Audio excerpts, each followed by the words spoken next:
Most of us think we've got the story of where we come from pretty much figured out. But what if the most common answers are just plain wrong? Today, we're diving into one single, really fascinating text that offers up a completely different story of human origins. And trust me, it's a journey that challenges pretty much everything you think you know. I mean, it's the ultimate question, isn't it? Where do we all come from? It's this massive mystery that humanity has been obsessed with for forever, really. It sparked just countless stories, theories, and beliefs. So, the text we're looking at today actually kicks things off by acknowledging all these different creation stories. From ancient myths about gods literally shaping us out of clay to modern theories about evolution. But it doesn't stay there for long. It quickly zeroes in on the two big narratives that really dominate the Western world: Darwin's theory of evolution and the story of Genesis. Okay, let's get into it. The way this source builds its entire case is by first trying to poke some holes in what we think we know. It starts its critique with the theory of evolution, arguing that it has some, well, pretty big problems.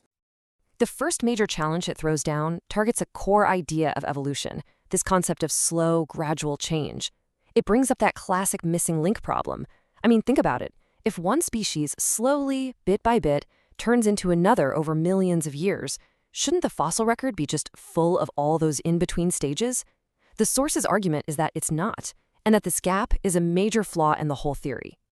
Now, what's so powerful here is that the text actually uses Darwin's own words against him. It points to things like a bee's honeycomb, it's geometrically perfect, or a bird's built-in instinct to migrate thousands of miles. And it asks, can numerous, successive, slight modifications really explain these incredibly complex, pre-programmed things? According to this text, the answer is a hard no. All right, so after taking on evolution, the text turns its focus to the book of Genesis, and it highlights this one very specific moment in the story. So, Cain has just killed Abel. If Adam, Eve, Cain, and Abel were the only four people on the entire planet, who in the world was Cain so afraid of? The source uses this seeming contradiction to argue that, well, other people must have already been around. So, after raising all these questions about the mainstream stories, the text doesn't just leave you hanging. Not at all. Instead, it lays out its own incredibly detailed cosmology, starting right from the very, very beginning of the universe. This creation story isn't simple. It kind of unfolds in layers. It starts with a single universal consciousness, God.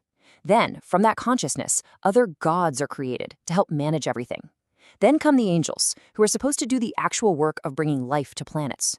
But this is where the real drama starts. These angels split into two opposing factions, one supposedly led by Jesus and the other by Satan. According to this text, Earth's early history was basically a cosmic battlefield.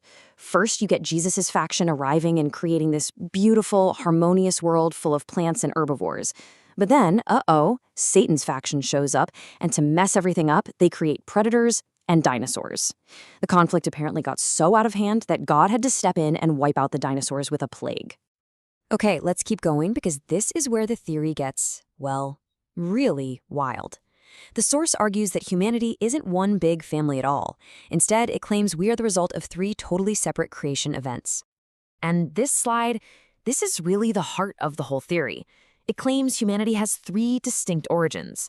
So Jesus' faction supposedly created some peoples in Africa, using the pyramids as some kind of laboratory. Satan's faction created other groups in the Middle East in the Garden of Eden. And then remember those two dinosaurs that survived the plague? The text claims they eventually evolved into human form, becoming the ancestors of East and Southeast Asian peoples.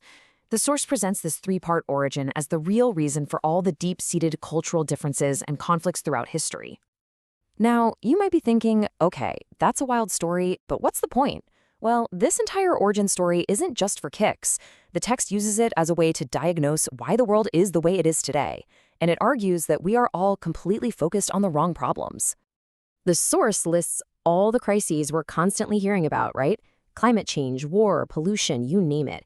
These are the huge problems that dominate our headlines and give us anxiety.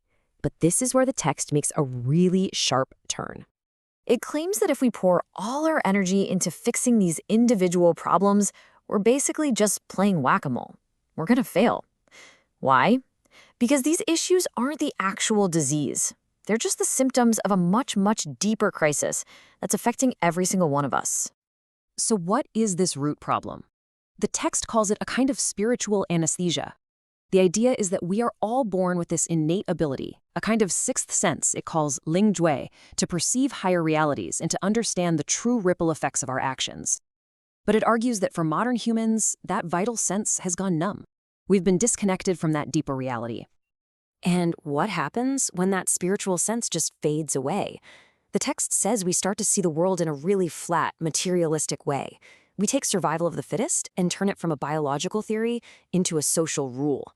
Our moral compass gets all messed up, and we lose respect for anything beyond our immediate physical world. And this spiritual emptiness, it claims, is what's really driving all the destructive behaviors that create those other crises we worry about. So the ultimate message here isn't one of doom and gloom, but of diagnosis. It asks us all to consider a really radical idea. What if the solution to our biggest global challenges isn't political or technological, but spiritual? It suggests that our very survival depends on waking up a sense we've completely forgotten we even had, and that is a pretty provocative thought to end on.